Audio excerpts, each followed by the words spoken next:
السلام علیکم ورحمۃ اللہ وبرکاتہ۔ اسلامیات کلاس 7 باب دوم دعا کی اہمیت و فضیلت۔ دعا کی اہمیت و فضیلت صفحہ 19۔ پیارے بچوں، سب سے پہلے آج کا میسج ہے ایک دوسرے کی شکایت نہیں لگانی۔ بہت بری بات ہے، اس سے انسان کی اپنی شخصیت جو ہے وہ خراب ہوتی ہے، لوگ پھر انسان سے محبت نہیں کرتے اور اس کا نام ہی یہ پڑ جاتا ہے کہ یہ شکایتی ہے۔ تو لہٰذا ہم نے ایک دوسرے کی شکایت نہیں لگانی۔ تو آئیے اپنے سبق کی طرف آتے ہیں۔ آپ کا سارا سبق جو ہے نا وائٹ بورڈ پر لکھا ہوا ہے، تو تمام بچے جو وائٹ بورڈ پر لکھا گیا سبق ہے یہی آپ کا ہوم ورک ہے۔ اس کو آپ نے اس طرح پوائنٹ کی صورت میں لکھنا ہے اور پھر اس کو یاد بھی کرنا ہے۔ تو آئیے دیکھتے ہیں کہ دعا کا لفظی معنی کیا ہے۔ دعا کا لفظی معنی ہے پکارنا۔ اصطلاح میں دعا کسے کہتے ہیں، یعنی شریعت میں دعا کسے کہتے ہیں، یعنی دعا کی تعریف کیا ہے۔ اللہ تعالیٰ کو قادر مطلق مانتے ہوئے اس کی بارگاہ میں درخواست پیش کرنا۔ قادر مطلق کا مطلب ہے کہ اللہ ہر سب کچھ کر سکتا ہے، اس کے لیے کوئی مشکل نہیں ہے۔ قادر مطلق مانتے ہو کہ اللہ سب کچھ کر سکتا ہے۔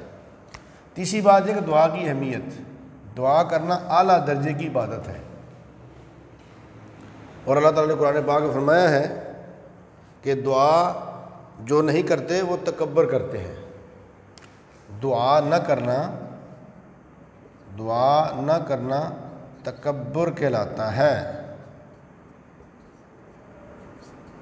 ان الذین یستکبرون عن عبادتی سیدخلون جہنم داخرین۔ تو اس آیت میں دعا نہ کرنے کو تکبر کہا گیا، یعنی اتنی بڑی اہمیت ہے دعا کی۔ دعا کرنے سے انسان کے اندر سے تکبر ختم ہو جاتا ہے اور اعلیٰ درجے کی یہ عبادت ہے۔ چوتھی بات، دعا کی فضیلت۔ پہلی بات یہ کہ یہ مومن کا ہتھیار ہے۔ دنیا کے جہاں سارے ہتھیار ناکام ہو جائیں وہاں دعا کام کرے گی، سارے اسباب ختم ہو جائیں وہاں پر دعا سبب بنے گا۔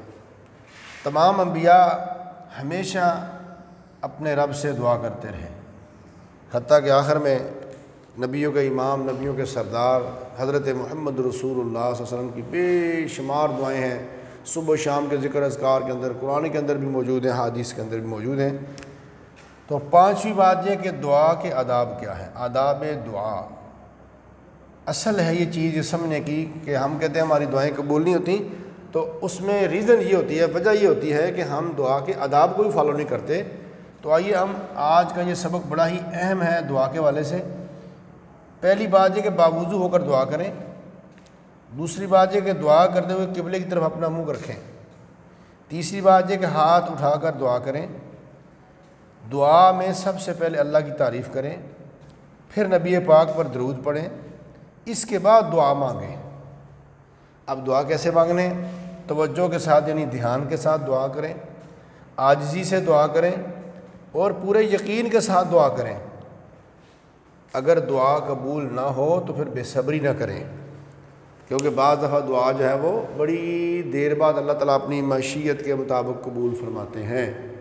جیسے کہ پیارے پیغمبر نبی علیہ السلام فرمایا کرتے تھے کہ میں اپنے باپ ابراہیم کی دعا ہوں۔